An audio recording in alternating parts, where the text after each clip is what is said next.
I'm here. Here I am. I'm here. We are probably going to be joined by our dear friends Eddie and Abdullahi. But guys, this is it. So this is going to be a new thing that we're probably going to be trying and do Monday nights, which is just a Q&A. So of course, when I do the Chelsea stuff, I go talk about my whole thing, post-match, everything. Complicated Chelsea show. That's pretty much a live show that we do, and we talk within our guys. But I want this a situation to be a back and forth, and this is your opportunity to be in the comments and so forth and say whatever comes into your mind about Chelsea. This is a full open dialogue about Chelsea. We're going to disagree. We're going to disagree. But this is a nice open dialogue that I want you guys to have. So, because I'm sure that a lot of your questions that you guys may have may be missed on the Complicated Chelsea show or could be missed on the Chelsea post-match streams. So, this is your opportunity and your chance to say whatever comes to your mind. Whatever comes to your mind, whatever you're thinking, whatever you're feeling, ask away and ask these questions because we'll go into details as to where Chelsea are because it's much more of a Q&A. But some specific Chelsea fans,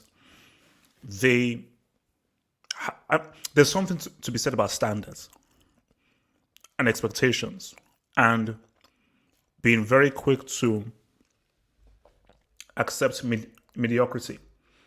And I'm not one of those guys that's going to be here to accept mediocrity. So anybody in the live chat, you can send in your questions, put your questions through, and I'm here to answer all questions. I'm here to answer all questions that you have in the live chat. Of course, super chats will of course take priority and everything, but I'm here to answer all questions. So in the live chat and so forth, and I want to just keep this Chelsea.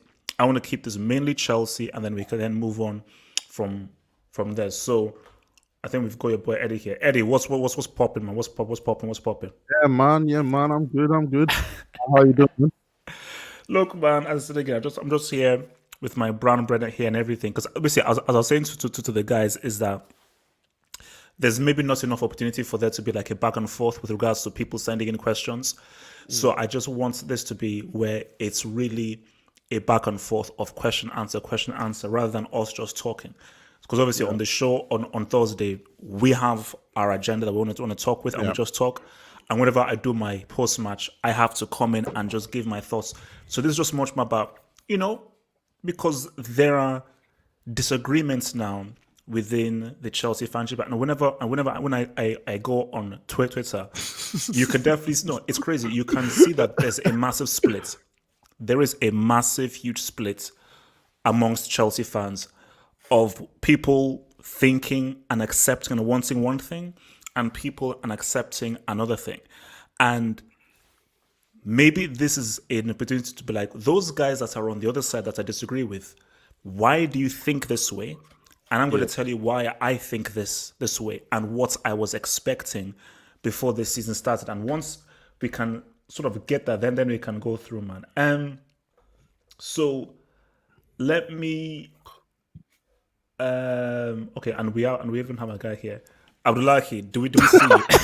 It still hasn't changed the name, blood. Oh man, the name gets me every time. Abdullahi, what's up, man? What's up?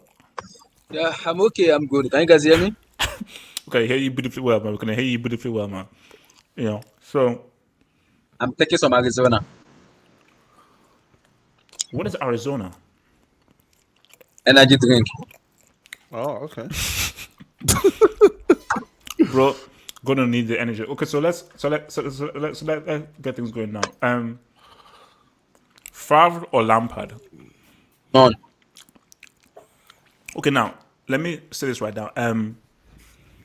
I would want neither of them, but if you're saying you have to choose between those two, Favre. In an ideal world, none, because you can see the deficiencies and the shortcomings of a Lucien Favre. So if I have to choose Lucien Favre, that is a very bad situation to be in because because you can see the roadblocks that could happen if Favre came into Chelsea. He'd take them further. He'd do better than Lampard, but eventually it would end up in failure. And I don't see him winning a trophy with this Chelsea team. But if it's between both of them, you have to choose. Either you get Favre or get Lampard. Favre will get more out of these guys than Lampard. But in an ideal world, no, I don't want Favre or Lampard. You guys, Eddie. Favre is a break, man. So, I mean, it's two bad choices here. Favre will probably get more out of these guys, but there's probably a bit more upside to Lampard. So I'll probably say Lampard. So you'll take Lampard over Favre. Yeah, I mean, we've seen what Favre has done, and I don't think there's much upside with him. Lampard, as much as he's not a great manager now, I still believe that he goes somewhere else and learns the trade, he'll probably improve and become a better manager. So, I'll say Lampard. Right? Both of them. Lampard is class A. Lampard is scholar. Look, this Favre is class A. No, I'm taking none of Chelsea. That's my answer. You have to pick one, Abdullahi. You almost made me choke. You think that I was eating. You almost made me choke. I was trying to sip my drink. You almost made me choke. I think I would take just because Lampard is a legend, I will go for Lampard just because in the in and out of Chelsea, I will go for Lampard because I believe the board and the owner is Roman kind of will have more trust in Lampard than Lucien Favre. And I think Lucien Favre will get sacked easily than Frank Lampard is getting anymore. Because if those results we are having at this moment was other managers, they will have get sacked already. Lampard is being given a leeway just because he's a club legend and the relationship between Roman, he has a relationship with. That's why he's not getting sacked at the moment. So that's why I'm gonna go Lampard and the Favre. Top 5 Chelsea players of all time. Wow, easy, very easy. Okay. Now this is just again a limit, but if I'm saying to myself, so this is a combination of personal and overall. Okay. Personal and overall. Zola, Yep. Drogba. Yeah, that's probably more personal than overall. Yeah. So I said Zola, Drogba, Czech, Lampard, Terry. So that's a combination of objectivity and personal. So Zola, Drogba, Czech, Lampard, Terry. So for me, Zola, I still rank Zola as the best player Chelsea have ever had in terms of just quality and ability. Drogba, my gosh, the guy, he delivered the freaking Champions League. Beyond just how many times he showed up in finals and so forth and how clutch he was, he delivered the big boy trophy. Lampard, I mean, the amount of goals that this guy scored, he's the highest goal scoring midfielder that Chelsea have had, and he's part of the most successful generation. John Terry at his height was arguably one of the best defenders in the world. Peter Cech at his height was the best keeper in the world. So those are the 5. Eddie. I mean, you've got to have Peter Cech in there. You got to have Drogba in there. Lampard, Terry. Those are 4. I mean, I'm going off the plays that I've watched. There's the legends like Hasselbank, Desai, all those, but I didn't see too much of them, so that's why I'm going off the plays that I've seen. Desai, loved the dude. His best days were still good for Chelsea, but his best days were at Marseille and Milan. Yeah. Chelsea was like his. Okay, let me just chill out and just chill. Yeah. I'll probably say, I don't know, maybe Ashley Cole or Makaleli. Ashley Cole or Makaleli. Both of them. One of them takes the 5th spot for me. For me, I'll go with it's tough. I'll go with Terry, Lampard, Drogba. He's the most underrated Chelsea player. Doesn't talk much about it. John Obi Mikel. Yes, John Obi Mikel. People doesn't talk much about him. John Michael Owanchukwu Obi Mikel. People doesn't talk much about him, but I'll go for Obi Mikel, Terry, Lampard, Drogba, Mikel, and I would say Gianfranco Zola. Damn, no Hazard from any of us. Hmm. You see, no, see, that's why I say my thing is a combination. See, if you go personal, listen now, if it's personal, just purely personal, Zola, Hazard, Hasselbank, Drogba. I don't know about fifth. So this is where it's just purely personal. Oh, okay, yeah. Then you see if the fifth I need to think about, but for sure, those four. I'm not sure about fifth, but those four. But if we're now saying overall, see Yeah. if see, let me just say okay, personal. Personal is whatever I just named those four. If it's overall, you have to go with the era. It has to be all the present Yeah, era. So the era. Czech, Lampard, Terry, Cole, Drogba. It has to be that era. It has to, you know. Yeah.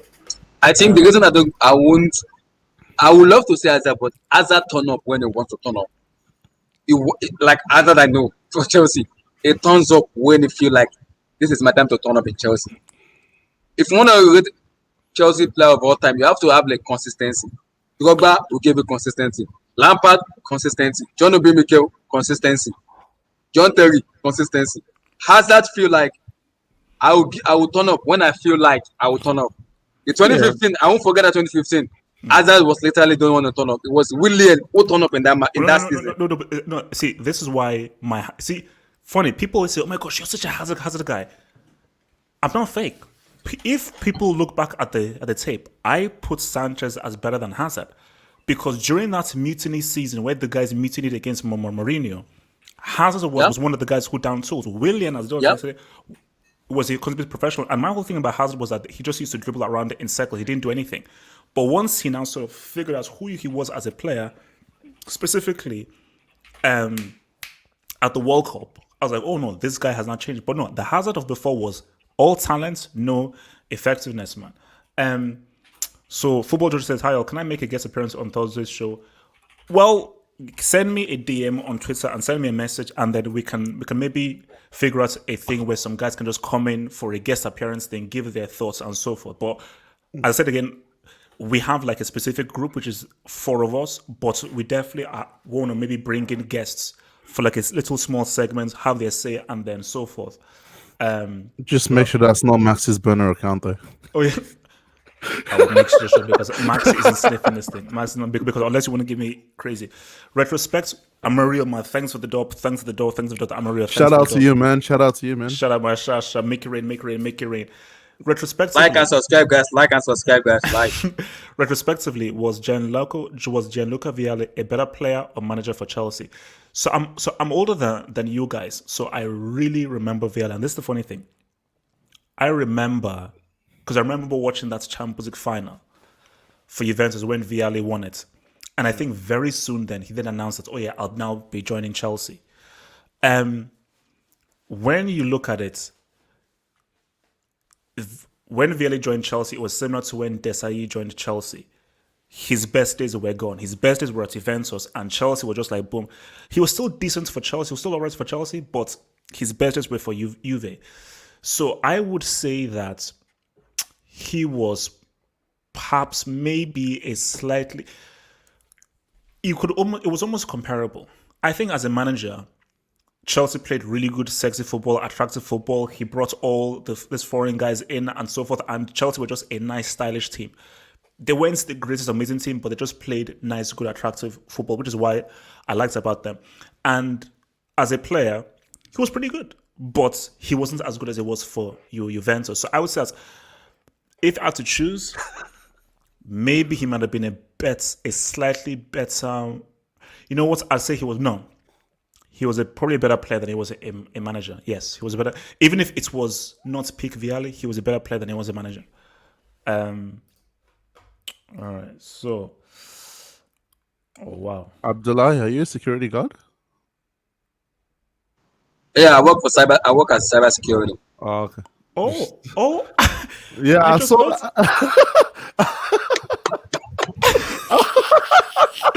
Wait. Show your shoulder. Show your shoulder. Show your shoulder. Wow. Basically, Have you seen like that film? What's it called? It's like RoboCop. It was one of those like feature films like RoboCop. Like I graduated as a consultant engineer, but like I need to further my bachelor's degree. So I was like, let me just work cyber security for like 2 years. Have that experience, then when I just gonna fall back my engineering course. Okay, so wait, let me. So guys, he uses a different handle, but this is our fourth wheel. This is Daniel, aka Danny T. But this is obviously his real government name. Yeah, it's him. Yeah, it's him. It's him. It's him. It's Daniel. It's Daniel. Shout out, man. So Daniel says, if you could bring back one Chelsea legend to your club in their prime, who would you bring back and why? One Chelsea in their prime. In his prime, I would say Didier Drogba. I would say Drogba because in clutch moments, Drogba's always bet Chelsea out. In clutch moments, you have Drogba. For me, I will go with Drogba. People may disagree and go with Lampard, but I will go with Drogba because if you look at in terms of the Champions League, the Premier League, those FA Cups and everything, Drogba's always turn up. Clutch goals, you see Drogba scoring some goals, be like, wow. So for me, in their peak, I will go with Didier Drogba for me. Didier Drogba.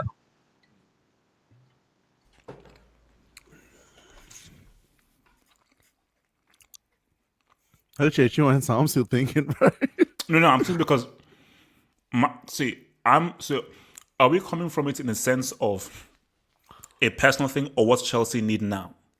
Yeah, that's what I'm thinking. Maybe because if it's of what Chelsea need now, Abdullahi is right. Just somebody who knows how to finish, which what Chelsea don't really have. Because Giroud is, let's keep it real, yeah, he's a pretty good striker. Tammy Abraham, yeah, okay, he's outside a striker. Werner, we know what he is. Somebody who just knows how to score. Put the ball in there, he's going to find position to score. So that's in a case of what Chelsea need. For selfish reasons and just of who I'd like to say, oh my gosh, it's the guy that's coming to Chelsea, Zola. To a peak prime Zola in here, I know that I'll be entertained. I know at least I have a guy who, with or without Lampard, he's going to do something magical in almost every other game. And he's just going to give Chelsea that spark that they have. Because Chelsea don't have a sparkling player with magic. Just good players. Even Ziyech, who I preach about him, they don't have that magician. So just for selfish reasons, to see Zola into this team as well, bro, at least he's going to do something in this game. So yeah. So for selfish reasons, Zola. Necessity reasons, Drogba. I mean, necessity reasons right now. Give me any of Peter Cech, John Terry, or Ashley Cole. Because I mean, going forward, this Chelsea team is decent. We're gonna create chances. We're gonna miss chances, but we're still gonna score. But we're still vulnerable defensively. And imagine a peak Peter Cech or a peak John Terry in there. Or Cavani. Hey, nah, man. Give me any defender, and we're right. So yeah, I'll probably say if I had to pick one, Peter Cech, because we have too many debates about Kepa and Mendy these days. But yeah, any of those would work. Okay. But can we make an argument of Diego Costa in his peak? You see, no, my thing is that He only had one season. Yeah, no, but this is beautiful. At his best, would you still take Costa at his best over Drogba at his best? Because the thing about Costa at his best, he needed Fabregas. Yeah. And he was reliant on Fabregas working with him. Drogba at his best, bro, just get the ball in the vicinity. Remember, Drogba was literally by himself. He was occupying an entire defense by himself. Like, people just talk about how good he was as a lone striker. Trust me, being a lone striker is extremely hard. Costa was a lone striker, but not really, because he had the support from Fabregas and so forth. And let's keep it real. Fabregas is a far better footballer and creator than Lampard or anyone was that Drogba had. Because look at the goals that Drogba scored. Imagine if Drogba had a Fabregas supplying for him. That's the thing. So, question then. I'm like, wait a second. Somebody said, just possible. My Lord enough. Look. Obviously, that's obviously bricks. I think it's related to bricks. So Chelsea, 2000, so Chelsea 08 squad or 2012 squad. Which one do you prefer? I think the '08 squad was the better one. Anelka, Drogba, Lampard. Yeah, it was better. Because remember, 2012 squad was aging. 2008 squad, remember, 9-10, that's 4 years. And the whole thing about 2012, remember, 2012 was about, okay, Drogba, can he still do it? But 2008, you had guys that were at their peak, and you had Anelka in there as well. So the players you had at your disposal and the levels that they were at made the 2008 squad was far better than the 2012 squad. 100%. So what about you guys? 08 or 2012? It's a little bit of debate. I think 2012 was like an aging squad, and the 28 for me, I would take the 28. The reason is because there are more talented players in that 28 than the 2012. Because if you look at this 2012, you have Drogba aging, Lampard aging, John Terry aging, Ashley Cole. They are kind of age players. So the 28 for me, I would take them because that squad is more talented squad than the 2012 squad for me. Yeah, So let's. 2008 was clear, man. What's your thoughts on Lampard's treatment of Callum Hudson-Odoi?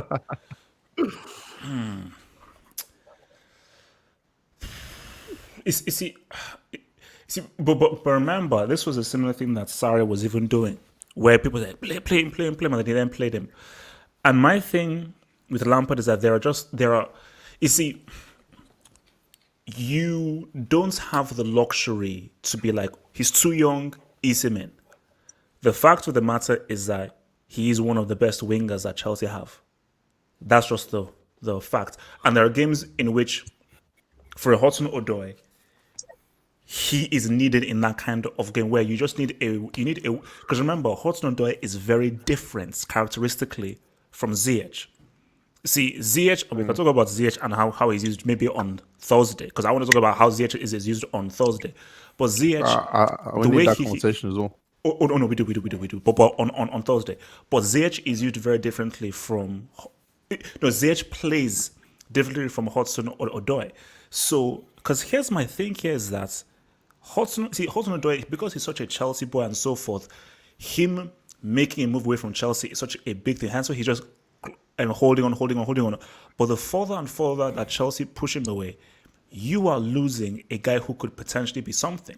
So, but the issue here is that does Lampard have the credentials to be able to take Hudson-Odoi to the next level? Because Hudson-Odoi, you can just see he has the raw.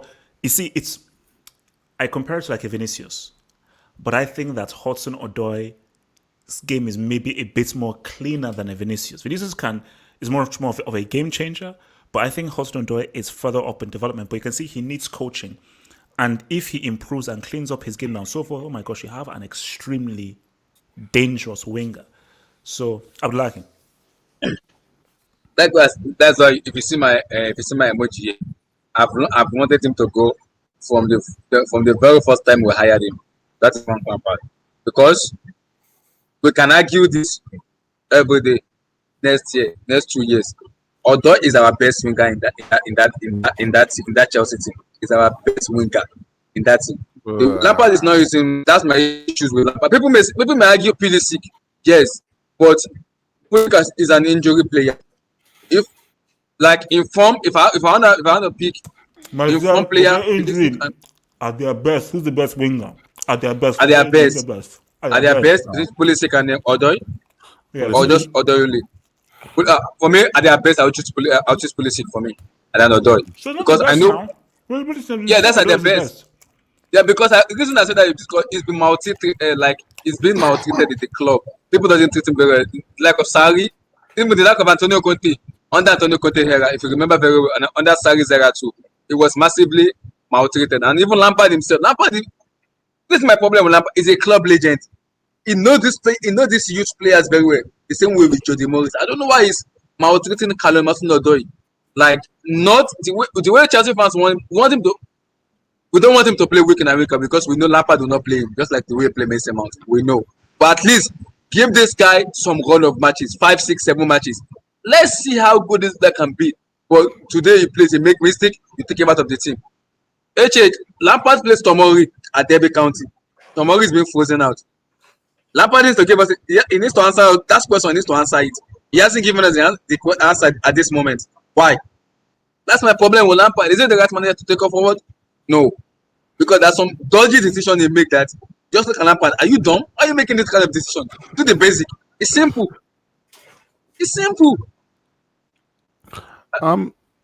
Look, I'll just stick to the question, which is Hudson-Odoi. And I actually don't have too much of a problem with the way Hudson-Odoi has been treated this season. And I'll say that because if you look at the last 2 years, he had the massive Achilles injury, and he didn't come back from it properly last year. Like, he struggled last season when he came back. Let's all be honest about it. That's why we all wanted Pulisic to continue to play, even when he was injured in the FA Cup final until he finally broke down. So that was that. And at the start of this season, you can see with Lampard trying to integrate different people in the team, you don't want to bring a player who is still unsure, who doesn't trust himself. It's kind of similar to what happened with what's his name, Ruben Loftus-Cheek. And we all cried for Loftus-Cheek to go out on loan because he still hasn't gotten over the fact that, that injury was such a bad injury. And I can imagine it. Imagine, something snap on your heels. You can't trust yourself to run anymore. So, and running is such an important part of the game for a winger. That you have the ball all the time. You have to constantly be on the move and all that kind of stuff. You need that explosiveness. Yeah, man. And Hudson-Odoi didn't have it for a while. Let's be honest. I was watching Hudson-Odoi even at the start of this season. I'm like, can you at least beat a man, bro? Like, I mean, I've seen you do it before. But where I then had an issue with his treatment was only in December. I think probably end of November, December, where we could clearly tell Hudson-Odoi was fit, and you're playing an out-of-form Timo Werner instead of Hudson-Odoi. That's where I have a problem with it. At the start of the season, should Mason Mount have played wing? No. I would have said change the system then because you're playing the midfielder over a winger. But you can explain that, okay, Hudson-Odoi wasn't ready. But in November, December, when Hudson-Odoi was fit, and the thing is, he was giving you output as well. Every time Hudson-Odoi has come on, I think he's either giving you an assist or a goal. You have no excuse to drop the guy. So that's where I have an issue with him. If we're going to talk about the treatment of Lampard and young players, we need to have a discussion about Tomori, because that guy has been mistreated so badly. He's going to AC Milan. He's going to AC Milan. I saw that today, but hopefully we can do that. Is he? But he's going to AC Milan. Well, AC Milan are trying to get another player on loan, but if they don't get him, they'll get Tomori. You see, my thing about it is that if Chelsea do away with Tomori, I'm like, oh my God. Because my thing about it is that it's always the same thing with like my Kovacic things. Like, okay, what did Tomori do wrong?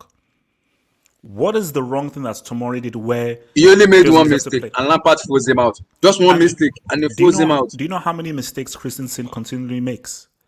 Do you know how many goals have been as a result of you blow Christensen, he stays on the floor, they don't give a foul, and then they then score? How is it that Christensen gets given 4, 5, 6, 7, 8 chances and one mistake by Tomori, and he hasn't done anything bad? I can give you a list of the amount of mistakes that Christensen has made. Look, it's crazy. Liverpool says Houdini Ziyech needs another manager. Done with FL. We'll get into it, man. We'll get into it on Thursday, because it's like how he's been used is messed up, man. All right, let's see what else you guys are saying, man.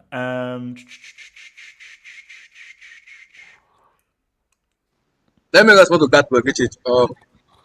That's look, maltreated and mistreated is the same thing. They have different meaning. Both are the same word. It's just a little bit of similar. Maltreated and mistreated, man, they're the same English. It's just because that the way we define them different. Both of them are the same thing. Maltreated is like you maltreat someone bad. Mistreated is the same word. Now English follow this one. It's even easy when we speak pidgin English or working languages. Both of them are different. Maltese is better Look, than the man, same. forget Gatflow. Don't mind him, man. Don't mind him. So wait, Daniel says to us, not Mourinho, not Ancelotti, best Chelsea manager who wasn't interim in the Roman era. Ranieri, Scolari, Villas-Boas, Di Matteo, Conte, Sarri, or Lampard. Now let me kick this off, man. Let me kick this off. There's only three good options there. You don't know, yeah. Basically, because I mean, you can remove Lampard. I think you can remove Di Matteo. You can remove Villas. You can remove Scolari. Scolari, yeah, they're all gone. So really, this is between Sarri, Conte, and Ranieri. Now, let me talk about Sarri. Sarri got given a very raw deal, and it's a case of what could have been, because you also what Sarri did for Napoli. I remember that it took a few years for Napoli to be really good, and people can say, "Oh well, he didn't win a trophy with Napoli and so forth." Do you know what Juventus is? And also, he was the manager that was responsible in giving that break Higuain 36 goals in the Serie A.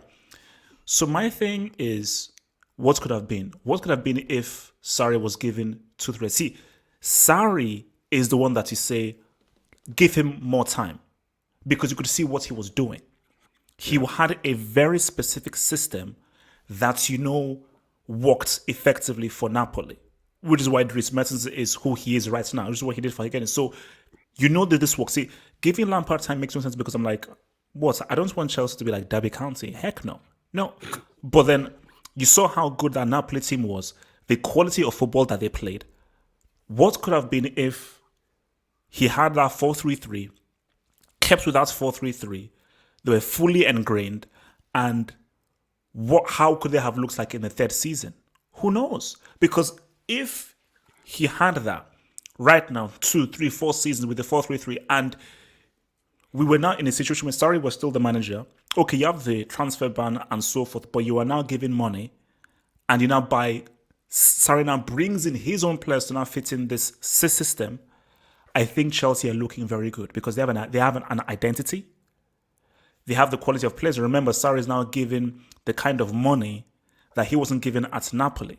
So, as much as I was against Sarri during the first stint and so forth, specifically with how he was not using Hudson-Odoi and everything, because Ranieri, it is what it is. Ranieri's big hurrah was for Leicester City.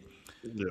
Conte, what that bitch did, that was a bitch move that the guy did. I mean, because me and Daniel had talking tactics that we recorded earlier, and yeah, his season in which he played for a severance package was a bitch move.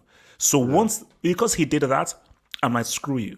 Sarri, under duress, Sarri ball insulted, you still delivered a freaking trophy. You still delivered a freaking trophy. So I'm gonna go with Sarri. Eddie? Yeah, I was gonna go easy with Sarri as well. I mean, Conte was never gonna make the short list anyways for me. Based on what he did that second season. And you look at, I see someone here saying Sarri signed Jorginho. Have you seen the players that Conte signed? He signed your Bakayoko, he signed your Drinkwaters. Bro, don't chat to me about transfers with Sarri. But on that though, you see, Jorginho is a Sarri player. Yeah. So you say he signed Jorginho? Yeah, because Jorginho doesn't work without Sarri. So yes, Jorginho looks trash now because he doesn't have Sarri. But under Sarri's very particular system, Jorginho is very important for that system. Yeah. I mean, I can't blame a manager signing a player who was critical for his system to work and instrumental in implementing the system across the team. Jorginho, I mean, you can say individually he doesn't have the stats and all, but what he did for those players around him in that team that first season is, I think, quite underrated as well in terms of telling people where to go, how to organize the team press, and all that kind of stuff. So that's why it's Sarri for me, because you look at, I think we also touched on this last week on the show, the kind of football he tried to implement was so different to what majority of those players were used to. So it's an easy one, Sarri, for me, because what people don't realize is Conte inherited a Premier League winning squad already. Like, he didn't have to do, I mean, yes, he did change the formation and no one knew how to defend against a 3-defender formation, 3-4-3 and all. But in terms of mentality and all, they didn't really have to do much. I don't think so, because you already had a winning squad with you when you won the Premier League that season. They were the same players who down tools on Mourinho the season before. So I can't give it to Conte. Ranieri, I mean, he's What would- more revered at Leicester City than Yeah. at Chelsea. So sorry, it is for me. Abdullahi. Yeah, I think I'll go with Mauricio Sarri for me. Like, for me, it wasn't given that much time it should be given. That's well, people. This is our problem as the Chelsea fans. Please, guys, let's take out the excuse of transfer ban. Let's just take it out. Take out the transfer ban, please. Just take it out. How good is even Frank Lampard himself? How good is he? Is it really the manager that take us to top four, or those players? That's what we need to understand. It was Pulisic and Giroud, man. Is it really Frank Lampard or the players? Because people were shouting because of the transfer ban. For me, Sarri wasn't giving the player he wanted, and he wasn't even given time to implement the system he wants. If he was given this much time for him to implement the system he wants, I don't think everybody will have any problem about having Sarri for 2, 3, 4, 5 years. Because we can see the style of play he wants to play, we can see the identity. We can all be patient and be like, yeah, we know this is coming. It's a patient period. We'll be patient. We will lose some matches, we'll get pissed off, we'll get mad, get over it. We know there's a system. Lampard doesn't have a system. So how do you expect him to have it the trust one process? What I'm very sure about is a failure already for me. Why would I to support that it's gonna be failure already? So Sarri wasn't given that much time, unlike Lampard was given this time. So for me, I will go with Sarri. All right. Shout out to the dub, Kevin K. Thanks for the dub, Mr. Kevin K. Thanks for the dub. If you sack Lampard, would any of you still keep Jody Morris as an assistant for the next manager? We have a great crop of new youth players waiting to come in 1 to 2 years. A new manager may waste them. You see, here is the thing, because that is true though, is that it's about a blend. It's about a blend. So basically, let's say I was calling the shots. If I was calling the shots, I would do a combination. I have to respect the new manager coming in. You bring in your coaching team, but I would like you to have Jody Morris as part of your coaching team. You know, look at Mourinho. Mourinho, he brought back Ledley King, because he knows that Ledley King has some history with Tottenham. And perhaps Ledley King, I think Ledley King has worked with the Tottenham youth team, so he's in the Tottenham framework.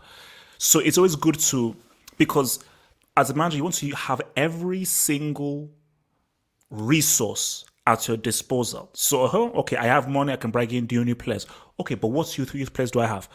What's it called? Look at Barcelona and so forth. You know, Xavi, Iniesta, Busquets, who was one of their most key guys, was a guy that Pep brought from the B team and so forth. So yes, I would have Jody Morris as part of a coaching team. You can't enforce Jody Morris as a new manager's assistant. You can't do that. You have to respect the new manager and say, okay, you have your coaching team, you have your assistant, because an assistant is very important to how a manager works, because they have like a shorthand. But I would say, you know what, there are some youth guys, and I think even a wise manager would want that, say, hey, can I have a guy who knows the youth players really well, so that I can, if I have to call upon some guys and so forth, I can maybe call upon some guys that could work well with the team. So yeah, that's what I would do. What about you guys? I think in terms of that, you said it right. But I think if I have to sack Lampard and I bring a manager, I think I'm gonna bring Thomas Tuchel, because Thomas Tuchel has an experience in kind of has an history of implementing youth to the team. Yes, he may not have the core background of Frank Lampard legend, but he has that history of bringing youth team into first team. We've seen him in Dortmund. He's done it in Mainz, from Mainz to Dortmund, from Dortmund to PSG. So we've seen him implementing youth players into the first team. So I don't think Thomas Tuchel will have problem bringing Timo Hanjorin, those kind of players into the first team. I don't think he's gonna have. It's all about implementation. See them play. You the coach, you coaching this player. So have them in the training ground and look them. Who is better? Who needs to be on the bench? Who needs to be in the first team? Jurgen Klopp is not a Liverpool legend, but he knows he brought Trent in from the what? From the youth team. Now he's in the first team. So you don't need to have like a club legend into the team. Just all about go to the training ground and be like, okay, which player is better and which one is bad. Then you can kind of make a decision about, okay, should I drop this one? Should I bring this in? For me, I'll go with Thomas Tuchel with that. I think he's gonna do a far better job in implementing youth players in Chelsea to the first team for me. So, but would you keep Jody Morris? If you got a new manager, would you insist that you keep Jody Morris as part of your coaching setup, or leave it to the new manager to choose? I don't think I'm gonna keep Jody Morris for me because it's tough. Because Lampard and Jody Morris were kind of coaching their people before came to Chelsea. So people may say Jody Morris knows the youth and everything. I get that, but I think having a new manager saying the manager want a new environment, new everything. So you'll be like, okay, let me see the score of the player first in his first season. If you want to bring in Jody Morris, he could do that in the second season. But at least he wants to do the core player he have there. That's easier for him to make a decision about bringing Jody Morris in or not. For me, rather than bringing Jody Morris, I'll bring in John Terry. Because that kind of player I want in my dressing room, that is who I want. If you misbehave, you're gonna be in trouble with John Terry. He doesn't care about you. He don't. So that's why I'm gonna bring in that dressing room that I know. If you make any mistake, you're in trouble. Okay, that's what I'm gonna bring. Eddie, John Terry ain't coming anyways. I don't think I want to see him there. Nah, man, I'm not keeping Jody Morris. He can go with Frank Lampard. And my reason is because I do agree with Abdullahi that I'm not with him on Thomas Tuchel, but I do agree that if you're gonna sack Lampard and you have this vision of playing progressive football with bringing youth players, you go get a manager who has a track record of bringing through youth players. And one thing about not keeping Jody Morris is I feel that sometimes he can have a personal attachment or connection to these players, and he wants them to come up real quick, because by the time okay, sorry, real quick. No, see, my whole argument was knowledge. Yeah. He knows them because he knows them really well. Remember, he's not the assistant. You're just part of, because normally, like I think you have like about 4 or 5 guys part of the whole coaching thing. So you're just one of many. So you are not the assistant. So basically, you're like, bro, you are the youth expert. So I need the 411 on this dude. Strengths, weaknesses. What does he do in these situations? What formations does he walk in? Help me out. Because I can judge for myself by the eye test, but you may have that knowledge about. Yeah, but okay, if I even look at this this current tenure of Lampard and Jody Morris, let's look at the players they brought through and the players who have actually gone on to get proper game time. These are the same players that Jody Morris coached.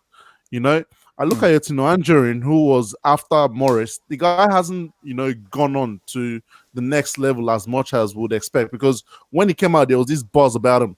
If there was one player that's probably, progressing at the moment, it's more Billy Gilmore, who was, a player after Jody Morris. So for all these stuff that we're going to these guys bring through the youth players, Jody Morris has only brought through his boys. So that's why I'm saying, there'll still be that kind of personal connection to, okay, these are the players I coached and I definitely know. But if a manager is good at bringing through youth players, he knows ballers when he sees them. He can go watch the youth games himself and go, I like that guy. And it's not the hearsay of someone else, because at the end of the day, even if you have a guy who knows the youth sitting in the same thing, you have to watch him to know how you want to use him. You have to bring him into your training ground and go, okay, this is what he knows how to do. This is where I can improve his game and all that kind of stuff. So I wouldn't have Jody Morris, even in the coaching team. I don't think he would want that anyways. But if you want to bring through youth players like Chelsea want, you go get a manager who's good at bringing through youth players as well and plays the kind of football that you want. All right. So, Amarillo, thanks for the dub. Buy, sell, bench, Osgood, Zola, Drogba. Now look, let me just be respectful here and so forth, because I have to Google Osgood. So I'm selling Osgood. I'm selling him. He's being sold. Abdullahi, stop smiling there. So Abdullahi, stop smiling. So I'm like, shut up. I'm like, just shut your face. I'm selling Osgood. I am buying Zola and I'm benching Drogba because Drogba can come on and be a game changer for me, but I'm 100% buying Zola. Eddie, what are you doing? Stole that from me, man. Stole that from me. I've heard of Peter Osgood, but I didn't see him play, or I didn't know too much about him. So he can be sold. Drogba off the bench is deadly, man. And you start Zola, obviously. So, or you buy Zola. I don't know why it's buy, sell, bench. Like, yeah. I think he meant start, sell, bench. It's because I know this thing that they do on Twitter. It's start, sell, bench. Start, sell, bench. So it's start, bench, sell. But yeah, you can say sell, but I don't know why it says. I think I'm gonna go. I didn't see Peter Osgood play, so I won't even talk about him at all. No, I've never been in this discussion about him. But I think Zola will go like by. I think Drogba will come in on the bench. Okay. So from your Constantine cases, when I ask stupid Lampard fanboys if he gets sacked, would you take Scott Parker for manager? They say no, but why not? He's more qualified than Frank. You see, now here's the thing, though. It has nothing to do with managerial experience. It's to do with what he was as a player. And because again, see, we'll bring this up on Thursday. Because I still think I have, because this guy did like a freaking 7-8 tweet thread defending Lampard as a manager, and not once did he make any points about being a manager. So I bring it up on Thursday. Thread, man. Stupid. So see, no. So my thing about this is that no. It has. So of course Scott Parker is more experienced, but I think why they would say no is because who was Scott Parker as a player for Chelsea, but for Lampard, because he is one of Chelsea's greatest ever players, they just zero in on that, and that is what they use as ammunition as why they back Lampard. So it is stupid, it's illogical, it's thick-headed, but it's just based on what Lampard was as a player. Yeah, man. So from Liv Hard Dice says that the new players need Tuchel for attacking game plans. Do you agree? He might fix the midfield issue we saw against Man City, Arsenal, and Tottenham. Okay, see, my thing about Tuchel is this, and I'll give it to the guys, is that Tuchel is a better manager than Lampard. Yeah, that is, but I don't rate him. What did he really do for Dortmund? For PSG, it is what it is, but I think you now saw how he got found out. Because for me, I think he made a major managerial blunder in that final against Bayern Munich by not playing Neymar out wide and thus nullifying his effectiveness. So even if Tuchel is an improvement on Lampard, I don't think he will be the desired improvement that Chelsea need, because I just think that there are better options out there. So I have never been fully sold on Tuchel. I've never really been sold on him there, because even for PSG, I've never looked at PSG and be like, man, I can see Tuchel's fingerprints all over PSG. It's always been about, this was always about Neymar. So he may get Chelsea playing better football. He may get Chelsea passing the ball better. Does he have that finishing touch to lead into wins? I don't know. So where are you guys on Tuchel? Abdullah, you go first. I know you love him. My issue with Tuchel is Marina Konaskia. That's my issue with Tuchel. I'm not. Everything you said, I agree. My problem with Thomas Tuchel is Marina Konaskia. That is my issue with Tuchel. If Marina Konaskia and Tuchel has a problem, I can guarantee you he's gone. If Marina Konaskia has a problem with Thomas Tuchel, he's out of the door. No matter what Roman said, because whatever Marina said is final decision on Roman. Roman will tell you, whatever you want to ask me, ask Marina. She has the final say. That's it. She has the final say. So Thomas Tuchel coming in has to have a very good. He has to be the saint to Marina. He has to be on the good side to Marina. If you're on the bad side to her, you fucked up. Lampard is on good side to Marina. That's why it's not been chopped off. It's not been sacked. Forget about being legend or sentiment apart. If Lampard is on bad side with Konaskia, there's nothing Roman will do. He is gone out of the door. He is gone. He is. So my issue with Thomas Tuchel is Marina's Konaskia. Whatever everybody is, I have no issues with that. But Marina's Konaskia is the problem with Thomas Tuchel. Eddie. Yeah, I mean, Tuchel, let's be honest here, yeah. Any manager with a pulse is probably better than Lampard. Yeah, so I can replace Lampard with an Allegri. I can replace Lampard with Nagelsmann, and they'll probably play better with this Chelsea team. So when I say I don't want Tuchel, it's not because I don't think he'll improve Chelsea.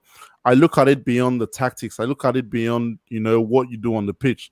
You don't have to extend it to, okay, what happens outside the pitch, squad management, man management, and all that kind of stuff. And from what I've seen so far, in both his time at Dortmund and, most recently at PSG, he feels like a Conte 2.0 who would go to war with the board and, do all kind of things behind closed doors. So that's why I wouldn't take Tuchel. Yeah, he'll be good for our attacking game plan. He'll improve some players. He'll improve the youth. I think he brought Pulisic through the Dortmund system as well. So Ousmane Dembele.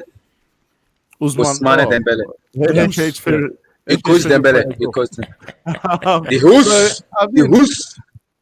So he'll improve certain things, but when you then talk of the whole managerial thing, then I'm going, yeah, nah. Plus, I don't think he's had the experience of going through, them lows. At Dortmund, you were inheriting a squad from, I think, Jurgen Klopp, who were already on the top, and you went to PSG in a one-team Uber Eats league. So I don't think he's had, because in the English Premier League, you get found out. So what do you do when you get found out? Because the teams he's played at, you play in leagues where there's not much focus on stopping you.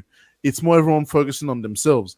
But out here in the Premier League, it's more like, okay, this is what you do. We're going to take that away from you. And how do you, bounce back from that? So that's why I don't think I've seen that from him, which is why I wouldn't take him. Now, this is interesting. What do you guys think about? So why does, from Colchoneros, what does Chelsea's academy get hyped up so much? Apart from Terry, there ain't been one graduate who's turned out to be world-class in the last 20 or so years. Now, here's the thing, though. During Terry's time, that youth academy wasn't hyped up. It's only really been hyped up in the last few years. This is really the generation that people are talking about. So this is with Tammy coming through, Tomori coming through, Hudson-Odoi coming through. This is really the kind of generation that guys say, Mount coming through. yeah, that's dude.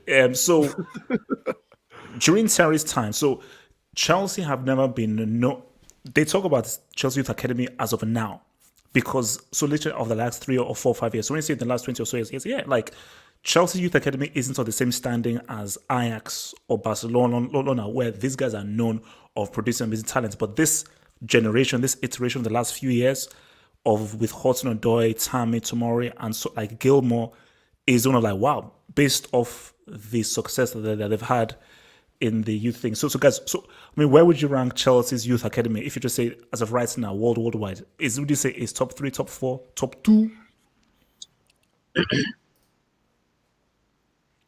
I think Chelsea Youth Academic, for me, people will disagree, but I think the Chelsea Academic is far better than the La Masia of Barcelona.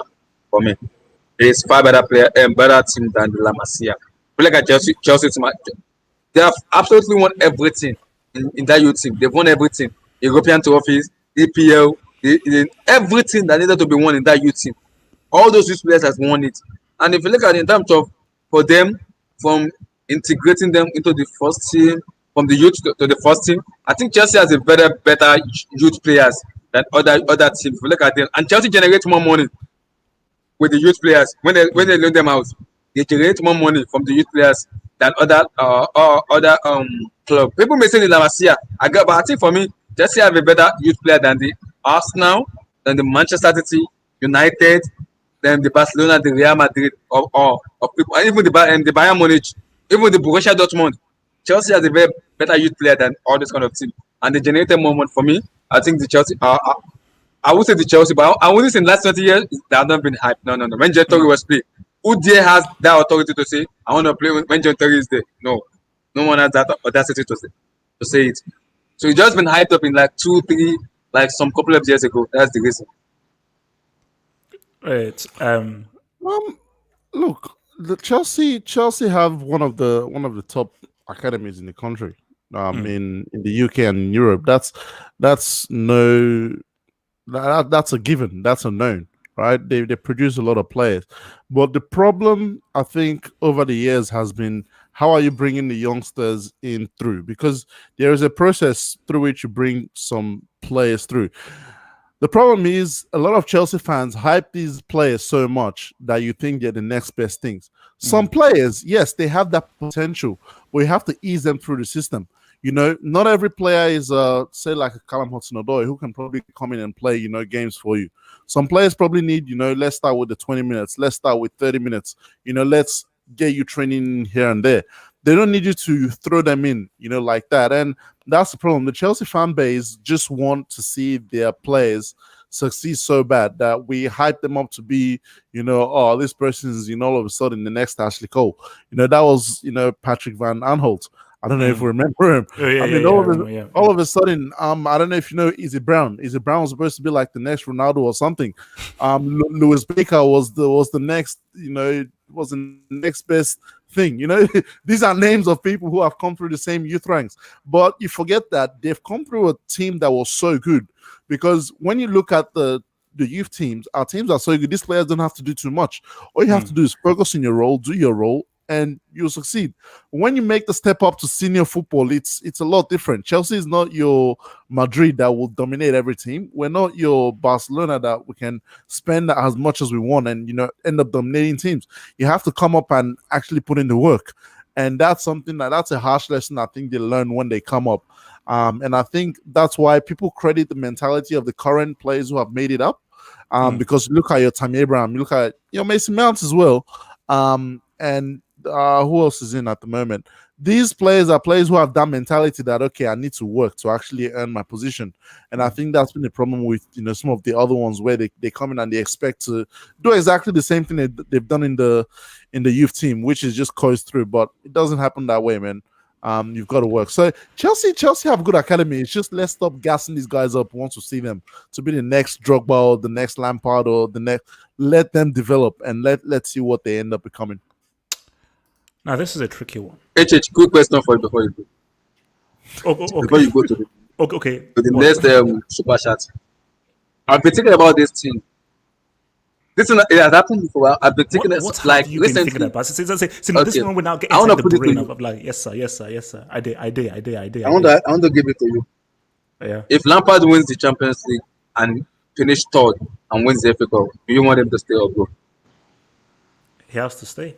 He's won Why? the Champions League. Why? He said he wins the Champions League. If he wins the Champions League and wins the FA Cup and finish third, or let's say he finished fifth, he wins the Champions League and then wins the FA Cup, do you want him to stay? But remember, if you win the Champions League, you're in it automatically next season. Roberto Di Matteo won the Champions League, he was sacked. He was sacked only after a poor run of results, though. In the new season. League. You see, for me, I've never hit the fact that it always goes for me Champions League, then league. Champions League, then league. The league is always important, but my gosh, man, it's like the Champions League is that is the big money thing, man. That is the bright lights. That is the sexy one. That is the sexy trophy. Like now, I don't think he will, but if he does, I mean, what can you do?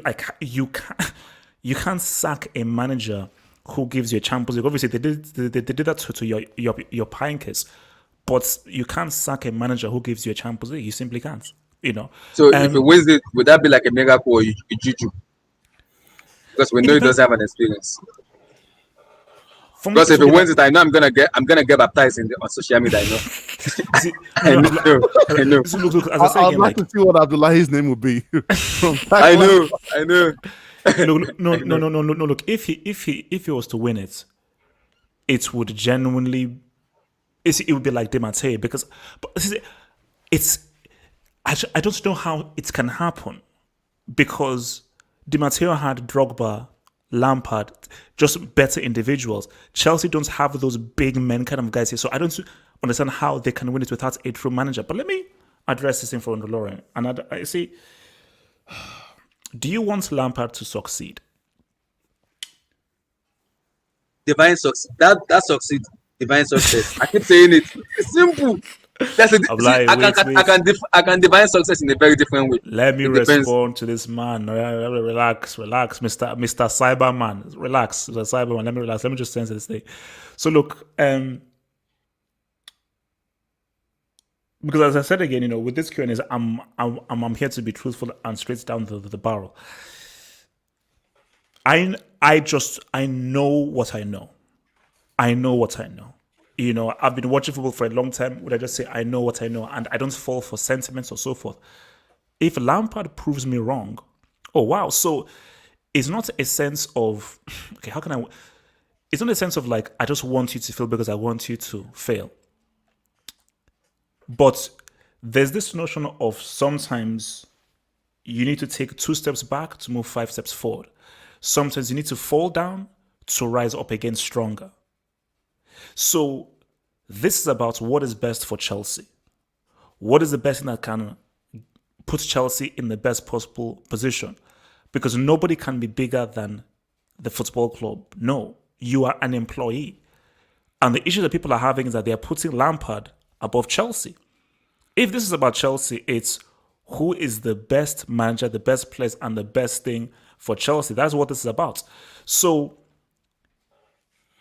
of course, I want Lampard to succeed if he wins trophies. Why would I not want him to? It's not as if I have a personal vendetta against him. So, if Lampard wins a Champions League or the Premier League, why would I not want that? But my thing is that I don't believe that's possible because of his ineptitude as a manager. So I think what is best for Chelsea is a situation that isn't too painful, where a better manager can get the best out of these players. Because Breaking news: Moussa Dembele has started for Atletico Madrid. Oh yeah, I know. But I always knew that was going to happen. So Chelsea don't show up to the Wanda Metropolitano. Oh, look, guys, look, man. We got the cannibal and Dembele. Look, as I say, guys, like I don't even want to cross that bridge right now because you see, if Chelsea get knocked out in the round of 16 yet again, man. Just give up. Give up. Don't even talk. Just give up. We'll cross that bridge now. We'll cross that bridge. So from Constantine K said, rank in terms of level of pain. Luis Garcia ghost goal, the John Terry slip, or the 4 non-penalties versus Barca. For me, it's the ghost goal. Mourinho winning back-to-back CLs would make him the GOAT. Oh no, for me, I have to keep it real. The 4 non-penalties. Like it is. Basically, that was when they were called UEFA loan. Like it is one of the biggest, most scandalous robberies I've ever seen in football, where you could see an institution said, no, Chelsea will not make this Champions League final. Simple. It was just said that no, Chelsea will not make this Champions League final. And that was so easy, the 4 non-penalties. All right, what about you guys? Actually, when you think about it though, the John Terry sleep. Because hey, look, he doesn't sleep, we win the CL. If they score that penalty, it's game over. Exactly, Just game over. It's game over, win that CL. So I mean, yes, in terms contextually, you can probably say the 4 non-penalties because of how bad it was. I mean, how bad everything kind of ended with that game. But I'll go the John Terry sleep, then the 4 non-penalties. Before Luis Garcia. That's because even if we go through against Barcelona, there was no guarantee. Yes, we were coming for revenge, but there was no guarantee we were going to win the final. But Terry was like, you score that, we're lifting that CL. So and the guy slipped, man. Because it would have been so much of like a perfect story because like, wow, the captain actually scoring the winning goal. It's like it would have literally been, oh no, this is literally too good. That's what they were going for, man. Check Los Questionario shots. He sent a shot. Why would he say? I know what's gonna happen. I already know what's gonna happen. Is that the Chelsea's fixtures in February or? No, it said Los Questionario. It said it like, come up. If Chelsea wins another Champions League soon, I'm scared for Ichicha now. YouTube is gonna go wild. Take action. It's gonna. No, as I said again, that's maybe why they got Atletico Madrid, because guys know that you don't want to see me if Chelsea win. That you don't like. Basically, for your own sake, you don't, because people see that's the thing, because people have just made me suffer. I have suffered and suffered. So whenever I get hype, life is like, oh, okay, so HH, you're not happy now. Then I then gets brought back down to earth. So you see, if I know they won't, most likely they won't. If Chelsea someone beats Atletico Madrid, man, you know. So maybe I didn't have to apologize to Lampard. So Kevin K says the mistake wasn't, thanks for the dub, Kevin K, man, thanks for the dub. The mistake wasn't hiring Frank, but not parting ways after season 1. Did a good job to get fourth and bring in the youth.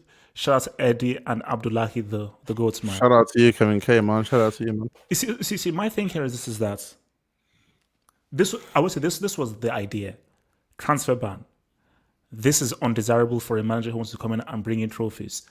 Gets Lampard, it's sentimental and so forth. He comes 5th or 6th. You then bring a proper manager and then build anew. But because he now came 4th and did better than what people expected, oh, maybe let's give him a chance. Maybe he can do something. But now that they're saying that it's not so good. So it wouldn't have made sense not to have given him a chance after he came 4th with the transfer ban. It's the same thing with Ole. He did well. Winning run. So they said, bro, winning run team is playing well. Let's give him the full-time job. And it is what it is. So do you still think that even if Chelsea came 4th, they still have sacked him? Look, At that time, so. forget hindsight is 2020. At that time, would I you don't still have think so. sacked him? yeah. I don't think so. Look, I mean, I see a lot of these going around that Lampard should have left season 1, but a normal person would not leave Derby County where he was learning the job to come take a job for 1 season and be jobless after. Like, you have to look at it logically, right? So Lampard, I mean, there was no way they were going to sack him after 1 season, even if he finished 6th or 7th, because you have to look at it like there was no expectation on last year's team. It was just come in and do the job that you can do. And then the only thing was if he finished, 6th or 7th, I don't think he would have had as much of a leash as he's got now, because I think people still hold on to the fact that he got top 4 and got us in the Champions League, where through this bad run, they're going, okay, yeah, Lampard can still, bring us back up. If he finished 7th, then people would go, okay, you know what? We don't think he has it because he finished 7th last season. Now we're backwards. But after 1 season, they were never going to sack him anyways, whether he finished 10th or he finished 4th, because the thing was, come in, assess the squad for a season, you get money next season to do what you want to do. And that's what they've given him so far. So there's not much you could have done in that situation, man. The only option was not to hire Frank Lampard, but it's already done now, so we just got to live with it. So is this basically real that this is actually happening? Yeah, it's going. It'll probably go tomorrow or this coming before this week ends. It's going to Is Milan. it a loan or a permanent deal? I think a loan with option to buy. Okay, see, here's my thing, man, is that this is bad because the central defenders are Zuma, Silva, Christensen. And if you play a back 3, I suppose Azpilicueta can work there. That's it. Silva is old. So you may have to deal with injuries and so forth. Wait. What did you say? We've got Rudiger.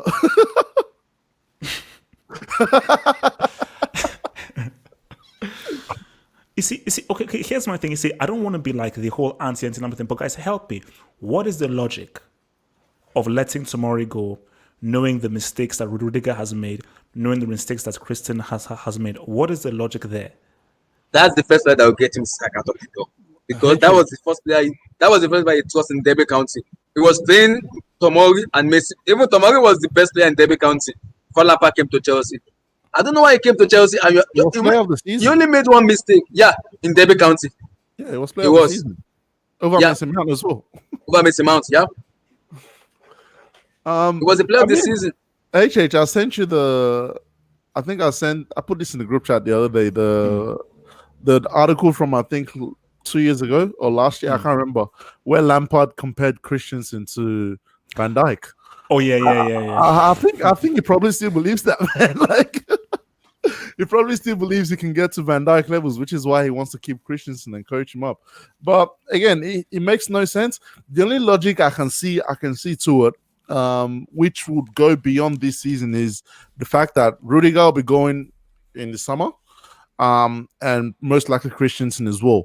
Chelsea did get a young defender from Barcelona in Boyamba, and I think No, they have yeah. Mark, They want to have buy, Mark- and you know the funnest part, Eddie? and they want to This buy is a what's pissing me off. Upamecano. They want to buy a Upamecano. Upamecano. Exactly. And Wait, they've also got wait, who wants to get to Upamecano? Chelsea Chelsea. want to go to Upamecano. They will trigger the release clause. Yeah, so we've got Mbuyamba, we've got Pamecano, we've also got, I think, Mark Guehi. I think he's rated highly by people at Chelsea. So you look at those three young players who will probably come in, in the next transfer window, added to your Thiago Silva, who will be more like a mentor next season to probably Zuma and Pamecano, and then you can have a young defender next to him. They feel like probably Tomori doesn't cut it. But my thing is, why why didn't you do this in the summer, where you could have sent the guy out on loan to actually see how he could improve and then make the decision next season? Why would you keep him for not 6 months, but I think 4 months? You sold him dreams, because initially he was supposed to go on loan to Everton, to Ancelotti. But Lampard came in and said at the time Rudiger was supposed to be sold. And Lampard came in and said, look, we will need you for the squad this season. Just try and stay. So he rejected that. And that was before they got Ben Godfrey. So by the time Everton signed Ben Godfrey, that chance was gone. And he was not guaranteed game time at West Ham, which is why he rejected that loan in the closing hours of the transfer window. So that's the thing with Chelsea. They sold this guy dreams, and they failed him, in my opinion, at this point. So if he moves, I hope it's a permanent deal, to be honest, because he needs to leave as well, for the betterment of his career. Same thing, not Nodosha have left. So if he's able to get that move, man, I mean, man's 23 years old. He's supposed to be hitting his peak soon. There should be no reason why he's going on loan and not getting a chance at Chelsea. So it'll be good for him. What is Tammy's, thanks Constantine K, thanks to the dub. What is Tammy's ceiling? 30 G's a season? Somebody who can score with the head. Hell no, don't give me that. I beg. I think he came up as a why winger. do you hate him so much? I man? mean, he came up as a winger. I don't hate him. I feel. Actually, I already told you before. For me, I would take Victor Osimhen head than Tammy Abraham. I keep saying this thing He's better. because Osimhen is a complete number 9. Complete number 9. Complete. The guy, Complete. That guy is a. When you talk about finishing, that guy is a pick R9 for me. That's Osimhen for Easy, me. Tammy Abraham, no. Tammy Abraham for me. Pick R9. I said Victor Osimhen. If you look at the way he plays, he has the finishing of R9 in him because he's a complete number 9. But Tammy Abraham doesn't even know how to use an head. That's my problem with Abraham. That's my issue with him. You see, Tammy Abraham, I think, is a very good footballer. He's got good footballing fundamentals. But having good scoring fundamentals is different from being a good striker. Yeah. I don't think he's a great striker. He's got a good football IQ, good touch, good footballing brain and awareness. But just in terms of a striker, his ceiling for me is something like 22, 23. Because 30, we're talking Harry Kane, we're talking Aguero. Like 30 is like top tier. So I think his ceiling is like 23, 24. I don't think he breaks 27, 28, 29, because I think he's a good footballer. I don't know whether he's a great striker, but who knows? Maybe he can unlock something, and I just don't see it. Or I mean, guys, am I wrong? I mean, Eddie, do you think he can just suddenly come out to just be a good quality striker? I did say this a couple of weeks ago that even watching him today, I don't think he's a natural striker. And I went back and I think I looked at it. Coming up through the Chelsea youth system, he was played more on the wing because Chelsea had Dominic Solanke, who was rated better as a striker than Tammy Abraham at the point. I think the whole thing is just with Tammy Abraham's physicality, you can't put a lanky dude out of the wing, which was why they started retraining him as a striker. Because can you imagine Tammy Abraham trying to run down the wing at the moment? No. It doesn't. So that's where I think he started getting retrained as a striker, and give him credit, man. He's done a pretty good job at it. What I think he needs to do is he still needs to kind of a little bit. Um, and in terms of his ceiling, yeah, look, 20, 25 max, 25 max at his peak. Let's say 25 max. Yeah. I mean, he's not a natural striker to me, man. So now this is interesting. Eddie, let me ask you this: will you choose in this Chelsea system now? Maybe like let's say we have Lampard. Will you go for Victor Osimhen or will you go for Tammy Abraham?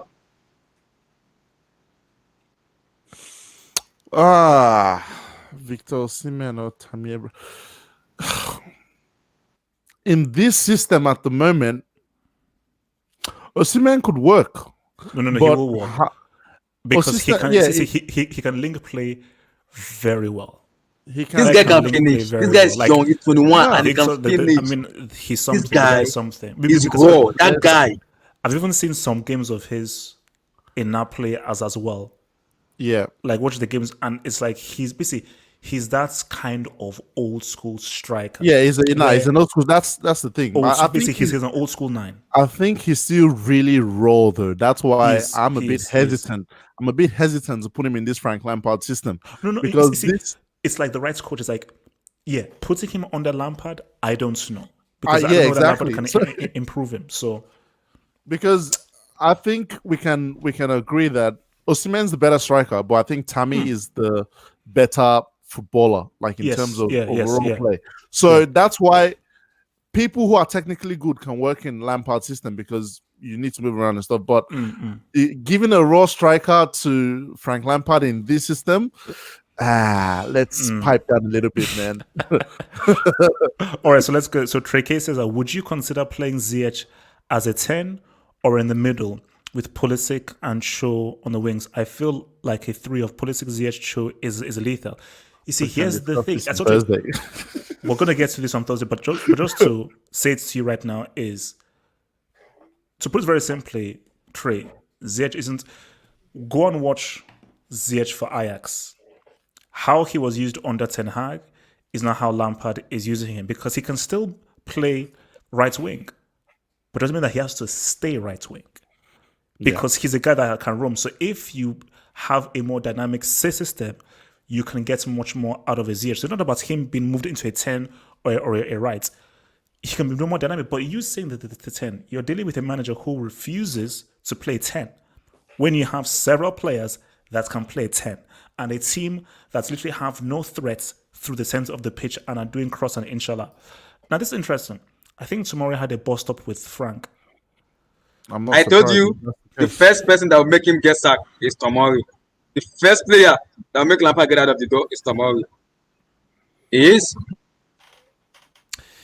I mean, I don't know about that, but if that is true, man. I'm gonna bring this up.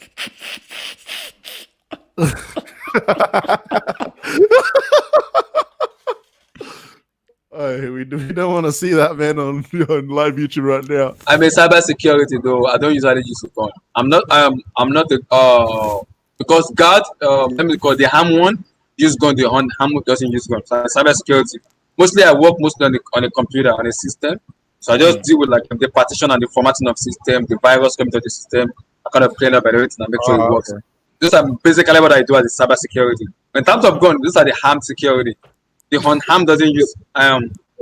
I don't. Okay, so so for qualifications for that, did you have to do like computer science and things like that? Yeah, I did. I had the computer science in college before I graduated, so I have the experience already. That was why I went into cyber security. Okay. So basically, just work in the office. I'm working in the construction field now just because kind of finishing on some buildings at the back of my office. Kind of just to make sure everything. So basically, COVID hasn't affected you because you can work from home, or you have to still go to the office to work. No, COVID doesn't happen because there's vaccine in Chicago now.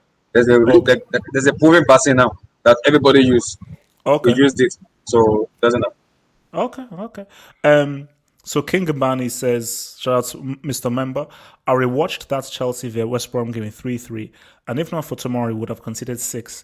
Funny thing is, Twitter was blaming him. People think centre-backs are always to be blamed for teams conceding. And see, this has always been my issue, is that, do you realize that, and this is what, I forgot who says, a defender said this, he said that a striker can make 3,000 mistakes, score 1 goal, and he's a hero.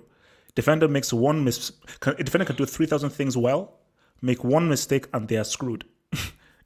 Because for 90 minutes, a defender has to make sure that you make the right tackles, you make the right interceptions, you're right positionally, and so forth. And if you do that for 90 minutes, no one cares. A striker can miscontrol, offside, get a goal, and then is then hailed as the hero. And my issue was always like, you can't just take out a defender when he just makes 1 mistake. Because you have to build a cohesion between your central to the defense until you have several mistakes and say, okay, look, these are way too many mistakes, it's not working. All right, we need to change it up. You can't just change it up after 1 mistake. So I just need I need Lampard to tell me what was it that Tomori did wrong. I was gonna say, Do you know how many mistakes Andreas Christensen cost us, and he keep playing? Yeah. You know how many mistakes he cost us? See, for me, the only thing I can say is that, because Tomori is young, but see, I hate that age argument is who is playing well now. Tomorrow didn't play against West Brom, I think. He didn't play against West Brom. He didn't play against West Brom. They're He did talking not. He about- did not. In Bani, what do you mean? He says Christensen. It was Nah. Christensen and Zuma. Thiago Silva. Christensen and Silva. Okay, so And she's then- No, saying- Thiago Silva. Aspilicueta- No, I think Silva played. Yeah, Silva. That was the game where Silva gave the pass away. He gave away the pass. Then Aspilicueta That came was in the that second was half Silva. Yeah, that and was played Silva Silva. first match. Oh, That was so- Silva first match. No. My thing about it is that Christensen, he's not it, man. Christensen ain't it. Christensen ain't it. So when you're talking about Christensen, is like that was just one of many games in which he made mistakes. There are far too many games in which Christensen has made mistakes, and I just don't think he's that great of a defender. Maybe it's because he looks good on the ball and everything, but just as a defender, he ain't that great. My thing with Christensen is that he doesn't look like a Premier League quality defender. Like, no, I said something on another stream the other day, and it was probably a bit harsh. I said he wouldn't start in a Premier League team for any Premier League team this season. But looking back, he could probably start in 1 or 2 teams. But that's not saying a lot. Like, if he's only good enough to start in the bottom 10 team, then why the hell is he at Chelsea? So yeah, that's a bit tough, man. Yeah. No. As I said again, in Bayern, I know you're referring to Christensen. I'm sorry. He's made too many mistakes. The West Brom thing is just one. So even if you put that to one side, there are way too many games in which he's made mistakes. And I promise you, can bet with you, he's made far more mistakes than Tomori has. Kevin K says, Anelka's time at Chelsea was very underrated. Was it? I mean, he kind of did his role. Nicolas effectively. Anelka. I mean, yeah, but he did his thing. I think the best season he has was under Ancelotti when they played together in Fortuna with them. Yeah, I mean, I think that was. You see, peak Anelka was Arsenal. That was Anelka at his best because I watched the Anelka documentary on Netflix. Did he play It against? was Did doing a lot of stuff. he play with Juventus? Did Anelka play in Juventus? No. It was he did Real Madrid, Chelsea, and I think was this Bolton or something. But I know it was definitely Arsenal, Yeah, Chelsea, Real we Madrid. signed him from Bolton. Yeah. So he Oh, was geez, at I just Bolton. said we. You always fall into that. You always fall into that. Juventus. Yeah, he did go on loan to Juventus apparently in Oh, he went on 2013, loan? but that was later in his career. Though. Oh, okay. So let's round up. So last question, then we'll get out of here because I need to do some editing. Thoughts on Grealish saying this? If you understand football, you know how good Mason is. See, here's my thing here. If he did say this, I would say to Mr. Grealish that I do feel that I do understand for football. And my understanding of football, Mr. Grealish, you are a very good football player. You're a very talented player. But unfortunately for a Grealish, for a Mason Mount, nobody will ever convince me. It doesn't matter how many Opta stats you bring, how many statistics you bring, chances created, through balls, oxygen breathed, donuts eaten. It doesn't matter how many of these things that you give to me. You will never ever get me to admit that Mason Mount is a great player. It's never going to happen. He's decent. He's high. But you will never ever get me to say, man, Mason Mount is truly quality. And I'll say it again. Mason Mount is a decent player. But if you're building a team around Mason Mount and you now make Mason Mount indispensable and now trying to say Mason Mount is the heartbeat of this Chelsea team, Chelsea are in serious trouble. Chelsea are in serious trouble. Does anybody want to touch on this? I mean, I've said it. I think I said it on a different stream. If Mason Mount is the answer, you're asking the wrong question. I don't want to talk about Mason Mount because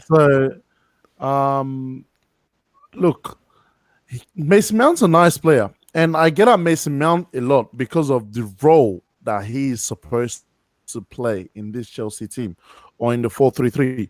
Because I look at who Lampard plays, Mason Mount is supposed to be the creative guy in this team because Lampard has given this guy all the tools to be the go get me assists, go get me some goals when you can. This guy takes all the set pieces at the moment. He takes the corners and all that kind of stuff. And you're telling me he's only got how many assists? So based on the role he's supposed to play, he's not doing it properly. He doesn't have the game for it. So you can't tell me, I mean, maybe I don't know, I don't understand football properly as well. That's why obviously I don't play professionally. But just from watching it, I can tell you that, if Kai Havertz plays in that exact same role, just swap him. The same game time they've got this season, Kai Havertz, you take away the fact that he's still learning the game in England, he's performed. Like he's actually done stuff. So I can watch Kai Havertz perform for 10 minutes and I'm going, good, he's the creative guy in that team. But I can watch Mason Mount and Kovacic play a game together and I don't know who the creative guy is because they do. Kovacic is more pressure resistant anyways, but they're quite similar in what they do. And it's like, yo, you're supposed to take charge of the whole attack, tell guys where to run, give the balls to them. It's something I think we might get at on Thursday is Timo Werner and some of our attackers. How many times do I see these guys pointing their fingers for runs and we don't find them? That's on your creative players because if we're not getting the balls in attack, you should take that personally and go, okay, I need to drive this team.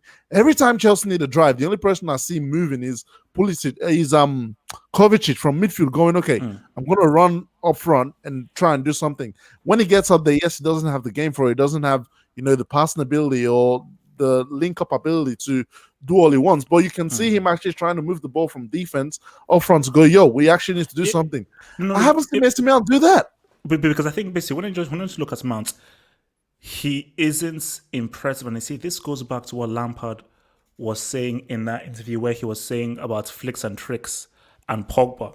When he was talking about Pogba and how all these flicks and tricks. I think Lampard, and even Lampard even said himself that, I wasn't the most talented player and so forth, but I still made it. So he sees in Mount himself where it's not about all these flicks and tricks. It's not about all this kind of talent and everything. It's just about, doing the right things, being diligent. Because it's like, Lampard, why are you playing this guy for 90 minutes every single game? Why can't this guy rest? Are you trying to prove a point that he is so indispensable? He's so important that he has to play every single game for 90 minutes? It's mad. And like, Mount does not do anything that greatly impresses me. He doesn't do anything that wows me. He doesn't provide anything that's like, man, if Mason Mount wasn't here, Chelsea are freaking screwed. There is nothing that he does where you're like, man, Chelsea really, if not for Mason Mount, Chelsea would be screwed. So it comes down to an academy agenda that people have and an attachment that they have to Mason Mount. That because he's from the academy, because he's been touted by Lampard and so forth, they just feel that they have a duty to support him and to egg him on and to put it to the next level. But if you're being objective, fully objective, he ain't not great. I mean, it goes back to what I was saying before about people hyping up the youngsters at Chelsea. Same thing happened with, not to the same extent, but Nathaniel Chalobah coming up. Everyone saw him playing. It's like all of a sudden he's going to be the next Makaleli or something. Let these guys play. Let them develop, man. Like, no one's saying Mason Mount will not go on to be England's next great midfielder. But right now, based on the evidence we have, he's not the guy to lead Chelsea to the next Champions League or to the next Premier League title. I'm sorry, I don't see it. We have to gonna get better players for us to actually go further, because the midfield lacks balance at the moment, and Mason Mount is one of the reasons why. Because if I ask anyone how many players actually work in this 3 midfield system that will play, the only player that works is Mason Mount. The only player that works at the moment properly, being used effectively, is Mason Mount. And that's the issue, because if your Kante is not comfortable in the role he's playing, if your Kovacic is not being used correctly, if you bring in the Havertz and he can't use all the tools he has, then why are we building a midfield around a guy who's not good enough? Because you see, the key thing is the reason why a 4-2-3-1 isn't on the cards is because of Mount, because Mount doesn't fit into a 4-2-3-1. Doesn't fit into that. Like a 4-2-3-1 is, you know who the base 2 is, and you know who that number 10 is, and it ain't Mason Mount. But Mason Mount is the only place where Mason Mount can fit into it is a 4-3-3, because Mount doesn't have the talent, the technique, or the passing IQ to play the number 10, which is a highly technical role. And if you're a base 2, Mount can't play there. Mount can't be one of those base 2, because those are your 2 central midfielders that pretty much hold the foundation and the weights of your midfield. So they have to be very strongly rounded central midfielder. Like Mount is a roaming midfielder. You have to have 2 guys that pretty much stay there. Abdullahi, what about you? You want me to bring the agenda of this Mason Mount out again? Abi? Mr. Cyberman, man, look, man. Wow, we love Mason. We love Mason, man. Problem. This is the problem. I said it like, if I keep saying it again, I'll repeat it again. If another manager comes in, I do not see Mason Mount starting for Chelsea. I do not. This privilege is having is because of Frank Lampard. I keep saying it. Other manager will come in and tell you, yes, it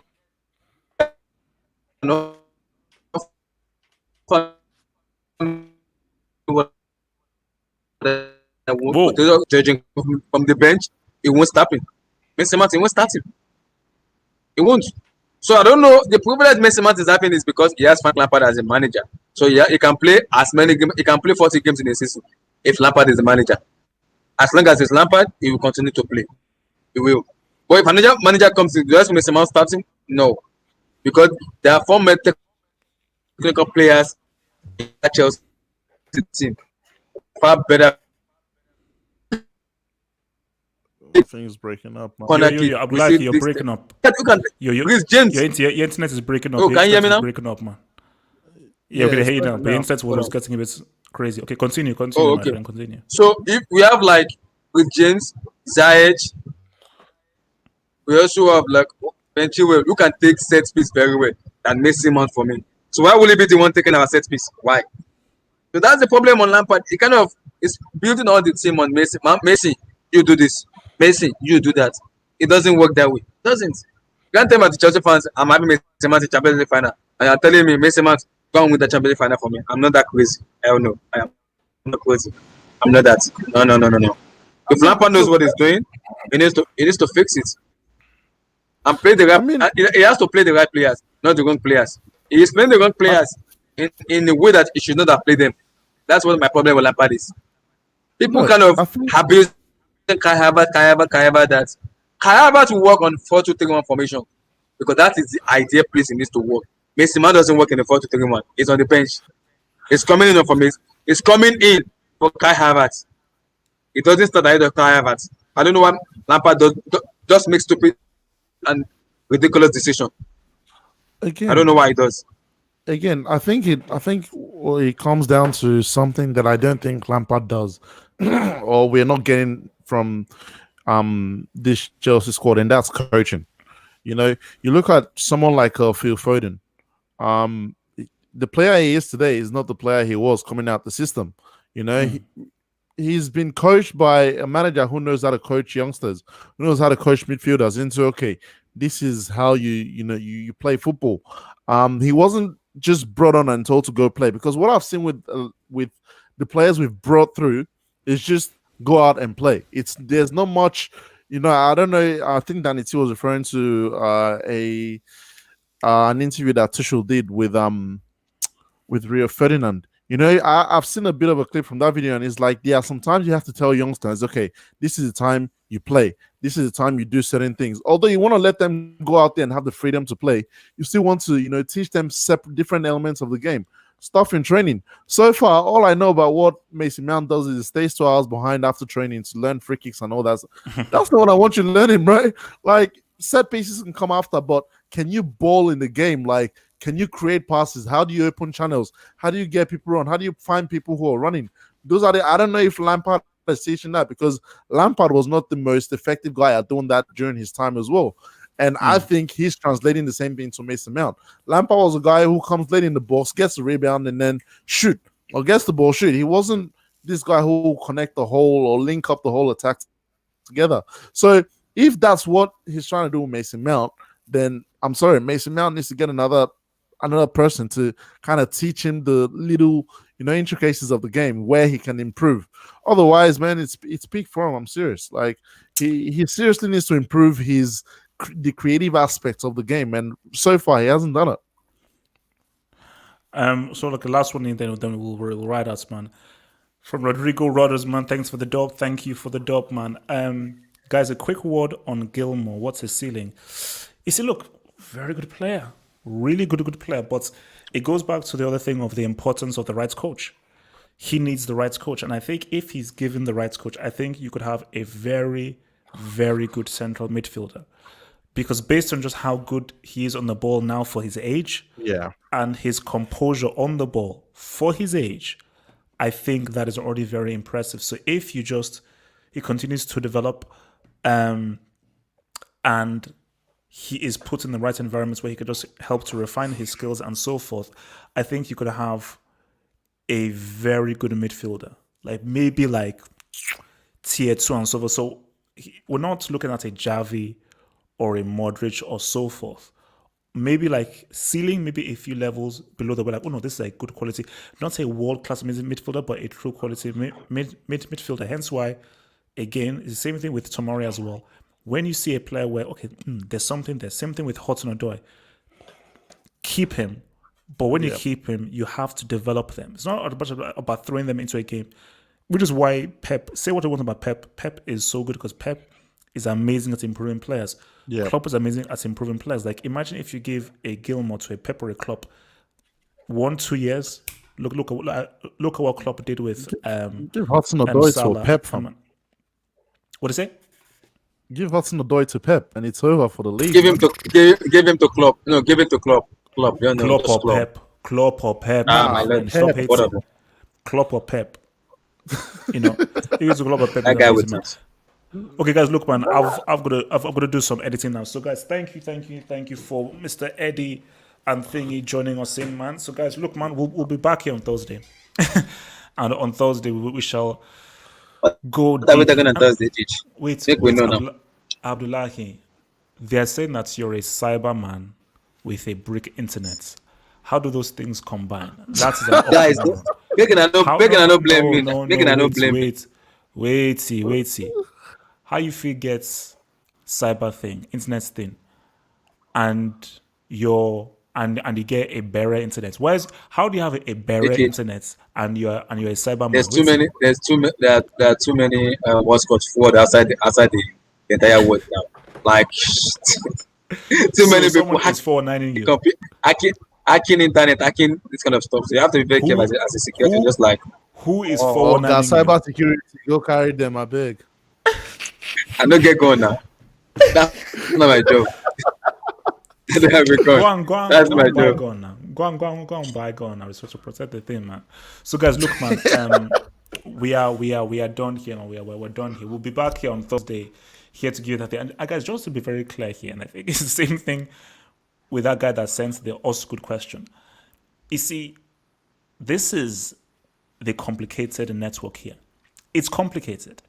And my thing about Chelsea is that it's a narrative that I'm running. I'm running a narrative, and my narrative is that Chelsea need to win either the Champions League or the league, and if they win, so I win. So I'm just a narrative matches. And remember, we're here to give you the truth, whether you like it or not. We're not pom bearers, we're not cheerleaders and so forth. We're here to give you that full truth and so forth. And I'll say this right now. I haven't given up on the Premier League, and we will deal with Atletico Madrid and Leeds February. If you lose to Fulham, you better give up. If you lose to Fulham, I'll be lucky. I triple dare this guy to lose to you Fulham. see the name. You see the name. If you lose to Hey. Fulham, I triple the next money is dare gone. him. Guys, I triple- did you not watch Chelsea on the weekend? We've got our Chelsea back against Morecambe. Who are those? Who are those? Not me. Not me. Not me. Not me. I'm lying. You haven't been on That's me. Twitter then. No, I've not been on Twitter since last night because my phone was stolen already. So, like, I don't know. no. Okay, no. We'll be here for too long. So, guys, peace out. Stay true, stay real, and we'll see you guys Thursday, man. Peace. See you guys on Thursday, man. Double H.